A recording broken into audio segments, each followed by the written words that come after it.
not something we all can do every moment of the day, but we can find that way in, that opportunity to get involved. And I said, I need a project. I need something to do it has to be a project that is big and meaningful.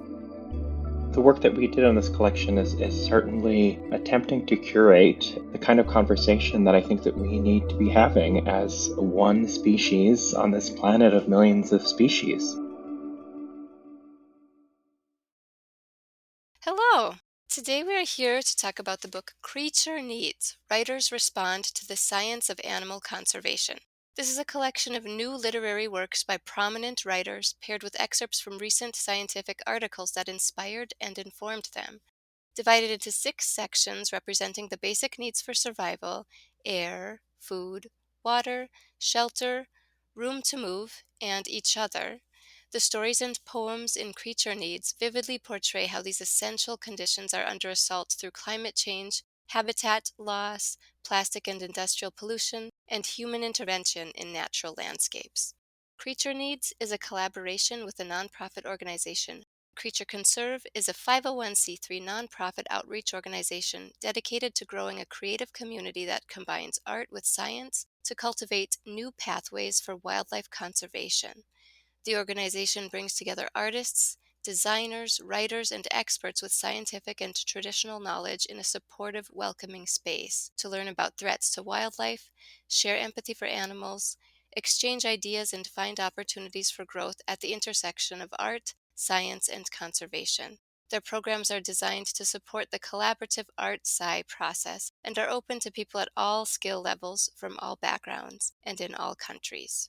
Creature Needs is a kaleidoscopic literary exploration of extinction and conservation. Creature Needs has 3 editors. Christopher Kondrich is a poet in residence at Creature Conserve and the author of Valuing, which is winner of the National Poetry Series, and Contrapuntal. His writing has been published in The Believer, the Kenyon Review, and the Paris Review. Lucy Spelman is founder of Creature Conserve, a zoological medicine veterinarian. She teaches biology at the Rhode Island School of Design and is author of National Geographic Kids Animal Encyclopedia and coeditor of The Rhino with Glue-On Shoes. Susan Tacent, writer-in-residence at Creature Conserve, is a writer, scholar, and educator whose fiction has been published in Blackbird, Diagram, and Tin House Online. Today we are lucky to have all 3 editors with us. Welcome Christopher, Lucy, and Susan. Thank you. So I'd like to begin with what I think sets our collection Creature Needs apart. There are new poems, stories, and essays that are published alongside excerpts from the science that inspired them. This juxtaposition comes out of the work of Creature Conserve. Lucy, I'd love to hear from you about this connection to the organization you founded, but I'd also like us to consider how this joining of literature and science is, to bring us back to the title, what creatures need, given the myriad crises they're facing right now. Yeah, Chris. Well, it's great to start with Creature Conserve. It's a passion project of mine. We're 10 years in, and the organization has grown. We are growing a creative community. And the idea is in that community, we're all learning and finding inspiration, new ways to combine art and science. And the ultimate outcome is that each person involved finds their own pathway. And we call those art sci pathways. We're all on our own journey in life, right? And I think in terms of taking care of nature, it's not something we all can do every moment of the day, but we can find that way in, that opportunity to get involved. The idea of Creature Conserve is to make that opportunity open to everybody, and especially to think about the 2 big fields, I would say, or approaches to understanding nature, right? And one of those is science. I'm a scientist, but the other is art, right? And we're basically asking the same question in those areas. Yeah. What's happening in the world around me? How do I relate to it? How do I understand it? Taking care of nature and understanding our relationship with animals is both art and science. And so the idea of Creature Conserve is to create space for that, and to recognize that it's complicated, but it's also intricate and fascinating. And science informs some of the decisions we might make, but so do our emotions. So I think what I'm so excited about with the book is it really demonstrates all these ways in, through the voices of the of writers and poets. as we read these works, we get taken down different pathways. And I also see these pathways growing. Everybody who has contributed to the book and all of us who read their works, we all then are merging our pathways, right? And that gives us that many more ways to get involved and take better care of each other and the animals that we see or interact with on a daily basis, as well as the ones that we might never see, but we know about and we care about them. Yeah, I'm going to back us up a little bit to a time when the book did not exist yet. It was late May, early June 2021. The pandemic was still with us, but we were able to feel relatively safe in leaving our houses. We were still masking. My daughter was moving out after being home for almost 2 years to Philadelphia. So she was going to be living farther than she had ever lived from us in her life, our lives together. And we got on the train, the two of us, and we had to sit 2 seats apart and we had to be masked. I came home and I said, I need a project. I need something to do that will engage me, absorb me, something I care about. It has to be something I care about. It has to be a project that is big and meaningful. I gave myself that assignment as I had to learn how to let my daughter live apart again after going through that once when she went away to college. My heart needed something as well as my mind. I thought, well, I know nothing better in my life experience than working with Lucy. We've been friends for many decades. We won't count. And I thought, okay, there's got to be something we can do. And Lucy, Chris, and I had been teaching workshops for Creature Conserve where we used a process that we worked through and developed based on what Lucy had been doing with the visual artists, which was teaching, learning something about the science, the actual science, how a bird breathes or how a whale communicates, or, how to artificially inseminate an elephant. I could not do that if I needed to, but I know it can be done. And I would know the people to ask, which is interesting. Not everybody can say that. So I said, Lucy, let's do a book. Let's find a bunch of contemporary writers and poets to put through the process that we put through in our workshops and get a book out of it. And she said, okay, but we have to ask Chris. We want Chris to do it. I said, okay. And so we went to Chris, and Chris said a instant and enthusiastic and brow creasing yes, because you could see Chris already was writing the book in his head and figuring out things.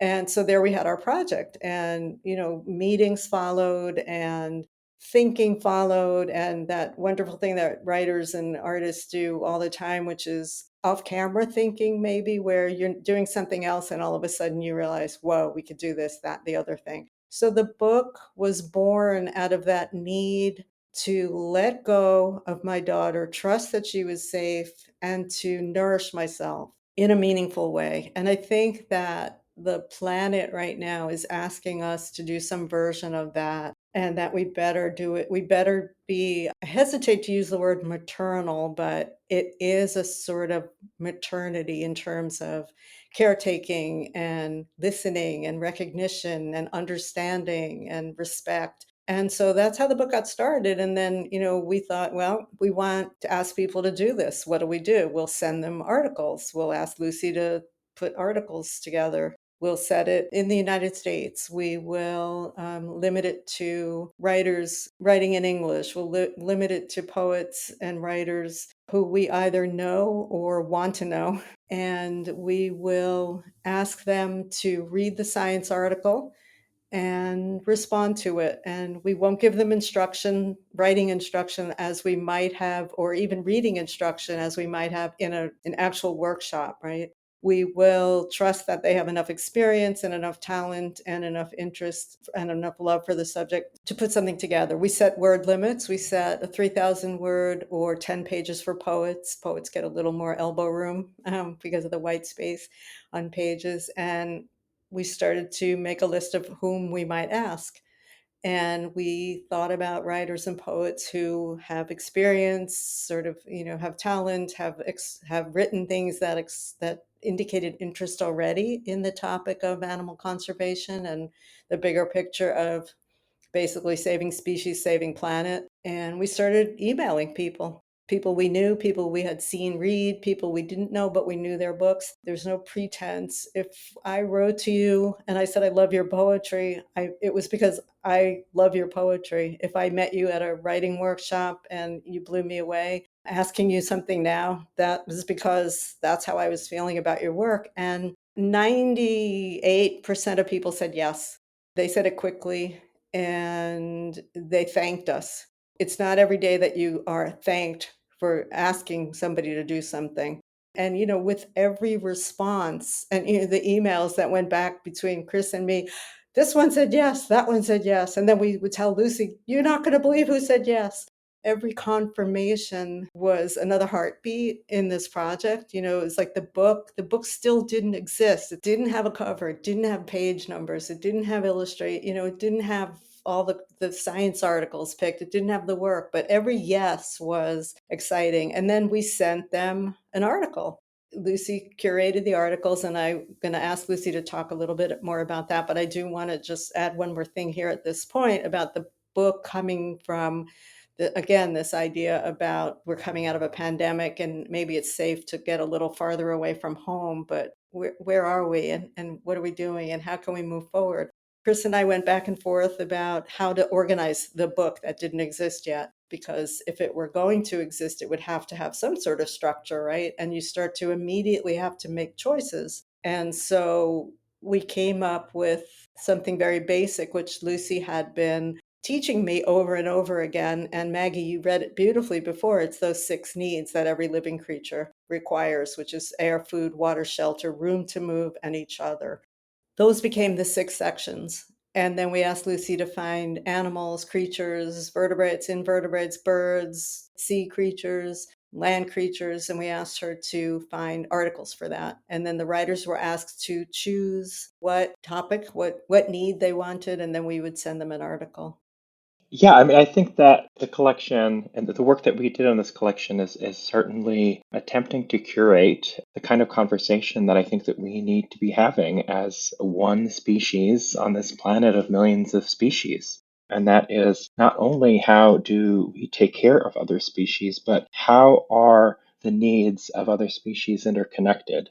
So yeah, I'd love to hear from you, Lucy, a little bit about your thought process about selecting the articles. As we know, the crises that species are facing are myriad, are innumerable. It's hard to think about one problem without having to grapple with all the other problems that are related. And it often feels daunting, especially for people who are concerned about biodiversity in this world. Another related question is in terms of, picking these articles, we're picking what is the creative work going to be coming out of? What is it that we want to shed light on, right? What do we think is important out of all of the different research that's out there, that's coming out, every single day? Yeah, so I think in terms of the basic needs and the selecting of the papers, what I remember, Chris and Susan, you guys setting up a meeting with me and being very excited about we know how to organize the book, and I was thrilled. I teach. I'm in now my 14th year teaching biology to art and design students at Rhode Island School of Design, and where I usually begin is our biology connects us, right? We are all animals and we all need those same basic things. And yet humans are the dominant species, right? So in general, we control those resources. And that's really the crux of this. Like it's really up to us whether we are all going to have clean air or clean water, whether we're going to have even our own species room to move each other. So that is for me as trained in biology and then trained in zoological medicine and then applying that work in conservation and in teaching and in my own writing, it's really that idea that it's really beautifully simple. If I'm not healthy in my world, if I don't have air, food, water, shelter, room to move in each other, then the animals in my environment also don't, right? And it works the other way. If the animals have those things, or I can take steps to help those animals have what they need, then I'm much more likely to have what I need. So I see the health of everything as connected, and how also if we, because everything's connected, any small move in the wrong direction sets off a ripple, right? A chain reaction that is not good. And that's largely what humans have been doing, a lot of negative ripples. And we have to at least stop the ripple to stop things from getting worse. And we can actually move those reactions forward because everything's connected, right? Because if I make the soil in my yard healthier, I'm going to have more earthworms or and and and monarch butterflies, and it's that's the optimistic view, that we can take advantage of the fact that our shared needs connect us. It's so fundamental, it's so obvious in a way, but it also, as we were describing the work of Creature Conserve, it's just the beginning of a pathway. It's a place to begin. So when Chris and Susan said, let's organize the book this way, I was like, okay, so I could look for, I mean, there's so much scientific literature, right? But I could pick animal species in the US that are in trouble, and look for recent papers that just focus on one of those needs. Maybe just even the title is the focus, because when you go read about any animal and what's happening to it, again, we're all connected. So all of those potential problems, whether that's climate change or pollution of the water or not enough room no corridor left for the animal to move from one place to the other, every summary of a problem is going to touch on all of those needs. But science is about honing down and getting very specific, and that's also kind of the opportunity. It's like, well, if we really look at how this lizard is being impacted by this wind farm, what is really happening? And if you can really understand what's happening, then you can pinpoint that part of the chain, right? Okay, this is about the wind is changing the humidity, and it's changing how this creature lives. And then you can think about, well, what can we do about it? That was the first criteria. And the second criteria was, variety of creatures. And the third one was, and I teach non-scientists how to go through science papers. Like, it has to be a readable paper. Some scientific papers, just the way they're formatted, the way they look on the page, they're just really hard to get through. So a little bit of it was like, there's so much great science out there as a scientist, but it's hidden, right? It's in technical language, either in a journal or publicly available as all the papers we used. But it's hidden in that we aren't accessing it. It's not something that we would naturally go to, we meaning the non-scientist community. And even in my community, like, science has lots of silos within it. We don't all read each other's science. So some of the papers just had to be readable. And there were several cases where Chris or Susan were like, yeah, this paper's just not doing it. It's just either the animal wasn't quite interesting enough, or, like, I think there was one time, Chris, where we were like, do we do this animal or that animal? It's like, so that was fun because we wanted the writers to be excited. But at the same time, it is actually limitless. The possibilities are limitless. And as Susan said, we picked American species because the two of you guys really felt like we can pull in the American writers. But the book honestly is a template for the same book, picking 40 species in East Africa or in Australia, or in Europe, and pulling people together and looking at what's happening. It wasn't hard to pick the science, but I think it was a specific effort. It helped. It helped to say, we want to have this rubric, if you will. And I think at that point, we had no idea how well it was going to work. Yeah. Can I jump in there? Because I just want to talk to the writers who we queried and who said yes. Just think for a minute what Lucy just said about lizard and humidity and wind farm. Little light bulbs go off in the writer's mind and head and heart, because that's a story, that's a poem, that's material that we non-scientists wouldn't have had access to. And suddenly we have this bit of information that is kind of mind-blowing and important, and we've got something to work with, and we realize we have something to say. We have character, we have plot, we have setting, we have conflict, we have potential solution, we have understanding. It's the perfect mix of ingredients for a story or a poem to come out. I knew that from teaching in person, that was going to happen every time somebody got an article that they wouldn't have accessed otherwise, and that they knew what section they were in. And I was also, Lucy, thinking about when there was one time where you changed a creature from air to water or something, and so things got moved around. It was exciting to ask you for articles and to know that we were going to get the good science back. Yeah, I'll just say that the poets I reached out to were just some whose work inspires me and who I knew were already thinking about the way in which poetry can cultivate civic engagement, and how they that the poetic space can be a space of civic engagement, whose work was already sort of thinking about the role that poetry can play in culture and society, and what can poets and poems already, what can they take on as artists and citizens and private individuals. And so these things were on my mind. I did not know what was going to be coming back or the ways in which the poems were going to be, engaging with the science, whether through form. Sean Hill's poem comes to mind, or it's through sound and syntax. Eleni Siklianos' poem comes to mind. Whether poems were going to be innovating, in terms of form and language, or working with received forms like, Craig Sandos Perez's sonnets. I was surprised by what came back and heartened, because I knew what these poets and writers were doing was the work of deriving truth from fact, thinking about the facts that were in the paper, and doing the work that all all artists do, and that is to think about how to distill those facts into a truth, that's in the art, that's going to move people, that's going to stir people towards further thought and action. So I was deeply moved and surprised by what contributors were able to write, and deeply inspired, and honestly deeply grateful these contributors were able to do this really important work. I'm just so excited to share this collection with readers, because I think that they're going to be deeply inspired by this collaboration between literature and science. And like you were saying, Lucy, maybe this is a template. I'm hoping that it inspires people to think about how cross-disciplinary work can not only be a driver for the positive social and political change, but also can be a really great opportunity for writers.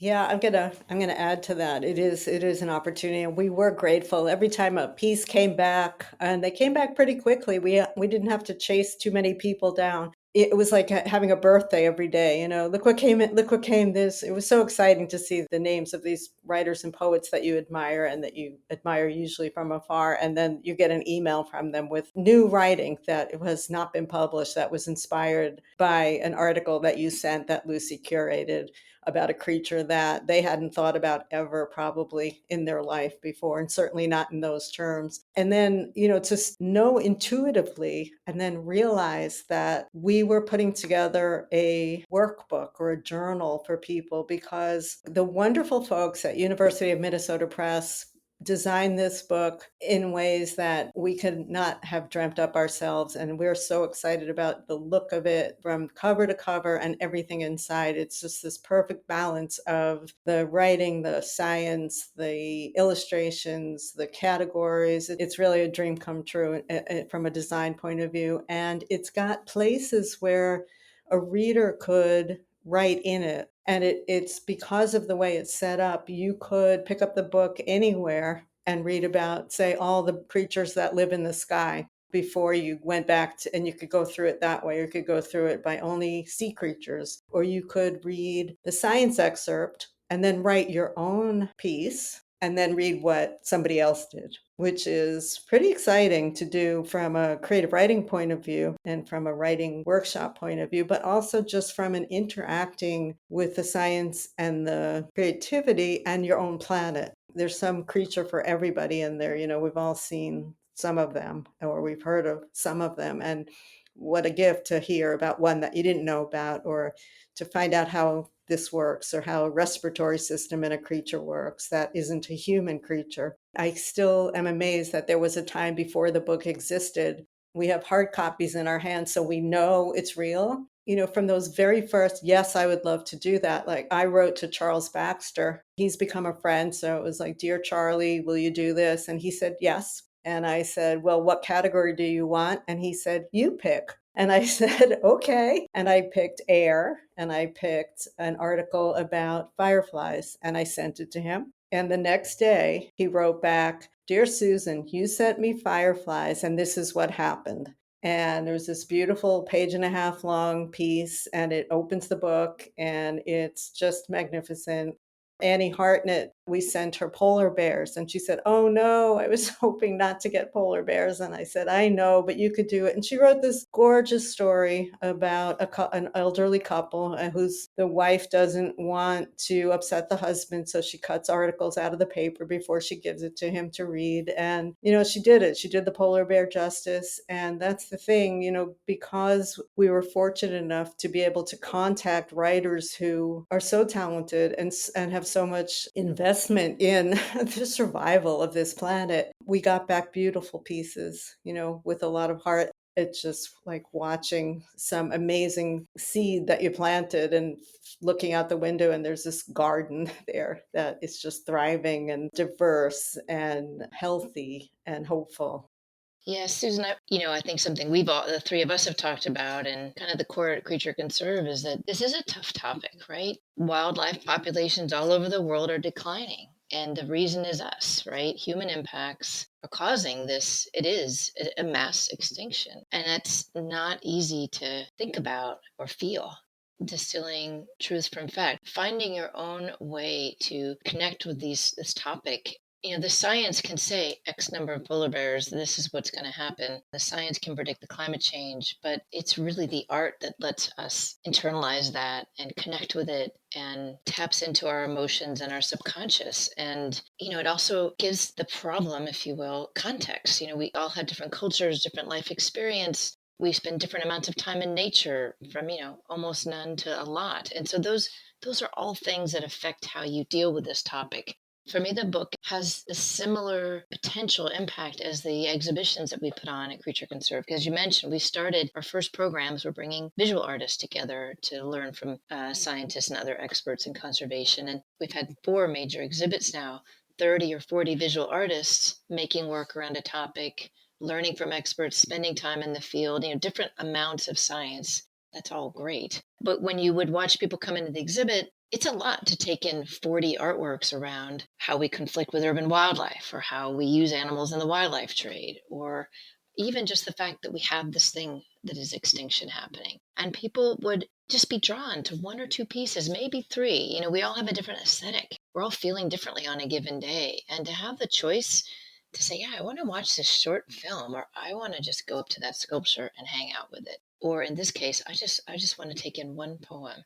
I think this is really important that we all have choices. That's what I was alluding to before in our pathways. It doesn't have to always be all in front of us at every moment, but we do need to have ways that we can engage with this topic. We could say that the science, the knowledge that says we're animals too, and we need a healthy planet, right? That's pure science. But what helps us take that in and make it feel real and make us maybe want to make a different decision about how we live our lives and the impact we have on the planet, it's really through the arts. And artists have always been interpreters of our time, whether that's music or performance, writing. And this is, again, if the book is a template or a prompt, as Susan was saying, or for a classroom or anyone, the more and more and more and more this engagement with our relationship with other animals and the fact that we can put our finger on a spot in that chain reaction and make a decision about whether we want to change the outcome, I think it becomes a lot more just part of day-to-day life, and rather than some big challenge that somebody else is going to solve. I think we were talking earlier about the subcategories, what's causing extinction, right? They're huge. Climate change, resource extraction, habitat loss, global trade, emerging diseases, the way we farm, the way we hunt. Even those are just big categories, and it's easier to just start somewhere much more specific, like that lizard or any of the other, or the polar bear. And I think we are fascinated with what the experience was of the writers who participated, because the process is more important, really. We can engage and we can think about this together, and we can make a little shift in our behavior together. And that's what Creature Conserve is all about, is supporting that process and helping people who've never done this before and never thought about bringing art and science together, or even taking in something that's art and science together. Just saying, hey, come see, this is a new way to engage with this topic. It's hard work, and the writing is so beautiful. And again, I sit as the scientist, not as the one with that amazing talent of our writers or the visual artists. I'm always fascinated with what that process is like and how they went from the science to the actual writing piece. Well, we get bombarded with information on a daily basis, and even the most passionate and dedicated of us are taking in information on such a regular basis. We move on from it. We go about our day having learned something, whether it's the science that we're learning about species or issues that are climate change related, we move on. And I'm, thinking about this title, Creature Needs. What these creatures need is for us to not move on. In order for us to actually grapple with the issues and these questions of our impact, in order to actually make the policy and social changes that we need to make. And, I think that that's what they really need. And, I, for one, need the writers in these collections to help me remember, to move me, because I can't move on from an incredible poem. I can't move on from a story or a beautifully written lyric essay. The information that is conveyed through literature is something that stays with me, and it's much harder for me to shake it if it stirs me, if it moves me. What I really appreciate about this collection is that you read the science, and then that science is integrated into the literature that is there too, and the literature by our extraordinary contributors makes it stick so that you can't shake it. The other thing that I wanted to say is that it's just really important to me for there to be aesthetic diversity, for there to be diversity across the voices of writers and lived experiences that are collected in this book, because it's going to be even more difficult to shake off a poem or a story from one page to the next as you're reading the collection if they're coming at it from all different aesthetic directions. I think that that's what makes this book so incredibly dynamic, but also really important, is that we have such diversity of voices and of writers that are helping this information really be unshakable. Yeah, we worked hard to ensure that diversity for those reasons that Chris has just delineated so beautifully. And at some point wanted to say somewhere in the book, this is not an anthology. We settled on the word collection. We love the polyvocal call for change that Minnesota came up with. It's a map, in a way, of the writers and poets who live all over the country and travel all over the world. It's a map of the creatures who are featured, examined, considered, responded to in the book. One of the things I love about it is the idea that until each contributor has read the entire book, they only see their tiny little piece of the map. And until a reader comes to the book and reads the entire book, they've only seen one tiny little piece of the map. And to go back to Creature Conserve's emphasis on connection and how we are all connected and how we are all animals, humans and, rhinoceroses and octopuses, all same six needs pretty much in different doses, I guess. When we see that map fill in, even though it's just part of the planet, it's still going to give the clearest picture that I can think of off the top of my head of what we're facing and how interconnected everything is and what needs to be done. Because, again, as Chris and Lucy have been saying, because we are getting at it from not only the science, but also the intellect and the heart, because some of these pieces have an emotional component to them. Some of them have an intellectual, they have all the good stuff that we want in our literature. Once we experience that, I think there is a deeper understanding and perhaps a willingness to slow down and to figure out ways to help rather than run away or hide or simply cry, which on any given day is not a terrible response, but is not going to ultimately get us to where we want to be. Yes, I was just going to echo both of what you guys said, and that we all have creatures that are proximal to us. Like, what creature did you see today? Did you think twice about how its day went? It's okay that we are humans, so we are social creatures, and we are thinking about each other. But we're also a visual species. We see creatures, and we really are purposely not engaging with them when we see, let's say, a squirrel or a robin if we're here in the Northeast. But what if you did engage, right? And Susan, that's One of the exercises we do with one of our teaching workshops is the prompt. If I have this right, Susan, is pick an animal that you saw on your way to this workshop, or you saw in the morning of the workshop, and imagine what was happening to it at that moment. And I think that may seem just very esoteric, but it's a step toward feeling that connection and sharing, your own existence with a non-human animal. Hanging out with creatures is not just for kids, right? It helps us as adults. And the book is much, we hope everybody of every age reads it, but this is for us, those of us who are making decisions on a day-to-day basis about how we want to use our resources. And I think animals are a way in, and it can be fascinating. Curiosity, being open, being curious, and being present, right? If you're open and curious and present about nature around you in the moment, you can manage that. If you start to think about all of it all at once, it can be too much.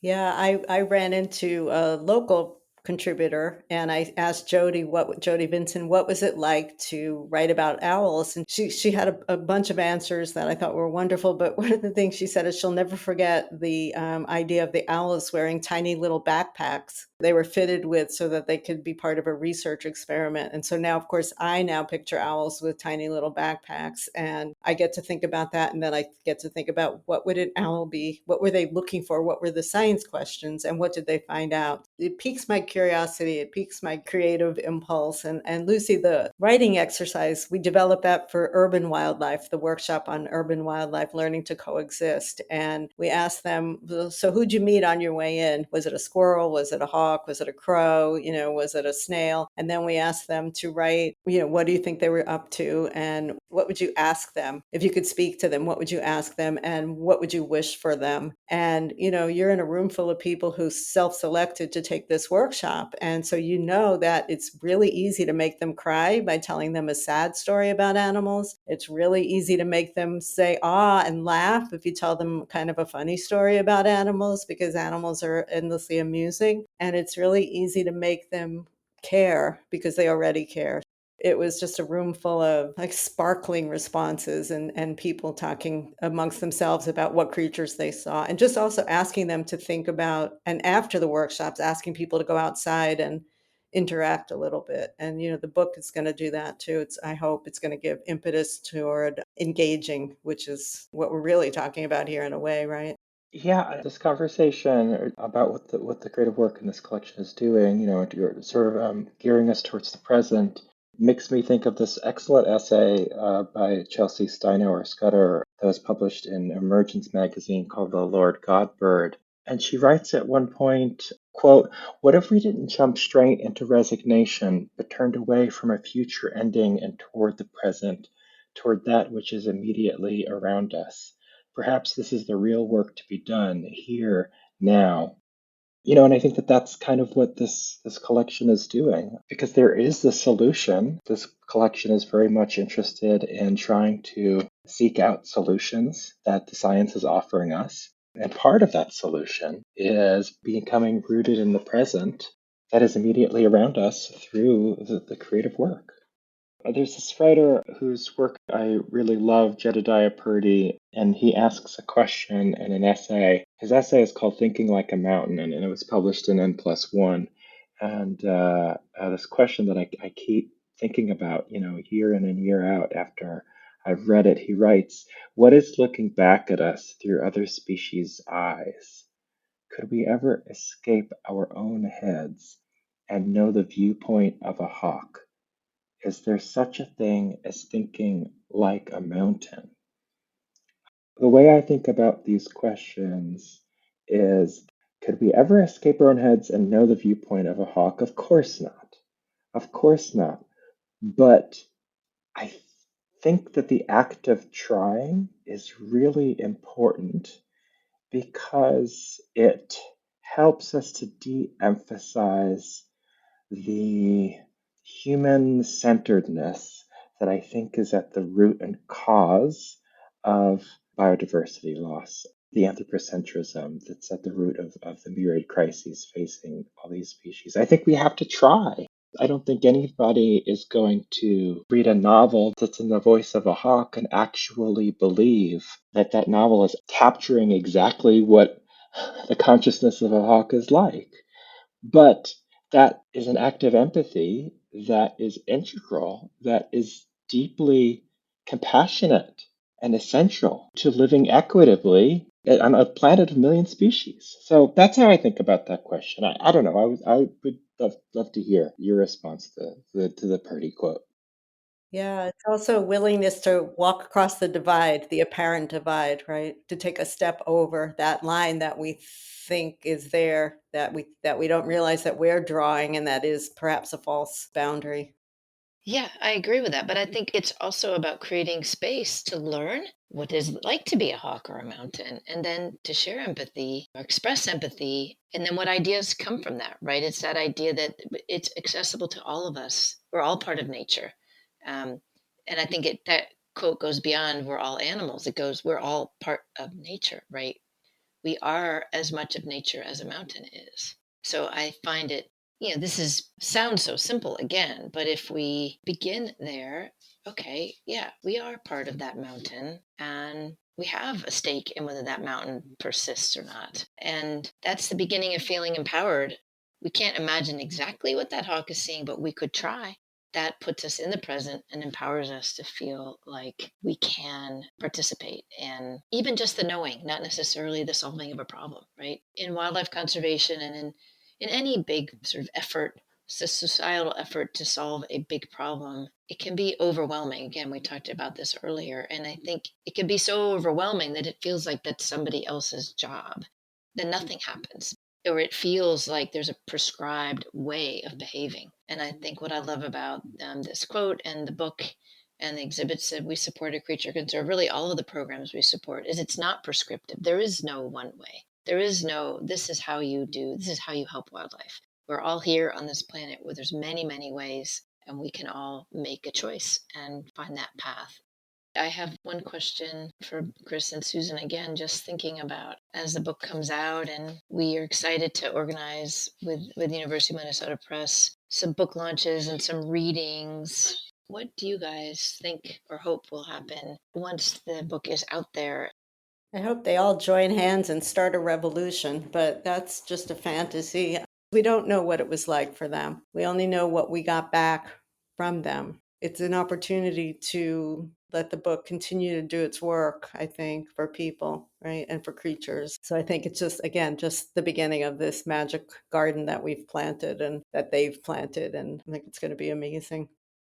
I, for one, I'm really looking forward to this book being out in the world, and of course to the events that contributors are going to be having. But of course, I mean, I really want this to actually do have an impact. And what I'm hoping that this book will inspire people to think about are the ways in which biodiversity loss and the challenges that species are facing, that it's happening all around us. It's local. I'm hoping that this collection will inspire folks to find out ways in which they can be of some use in their local ecosystem, in their local community.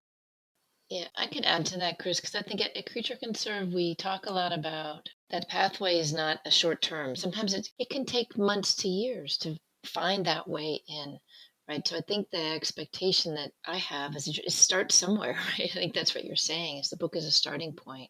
The call is wildlife populations are declining. The response is creature needs. The response is let's say, hey, we can all try something new. We can combine art and science. We can find our way into this topic. So it's an invitation to respond in a way that makes sense to whoever you are.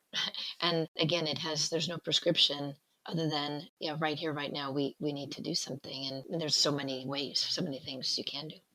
Yeah, Lucy and Chris, I think the science is not over our heads and it's not out of reach and it's not going to hurt us and we can access it and we can use it to help and it can activate us, motivate us, inform us. This has been a University of Minnesota Press production. The book Creature Needs, Writers Respond to the Science of Animal Conservation is available from University of Minnesota Press. Thank you for listening.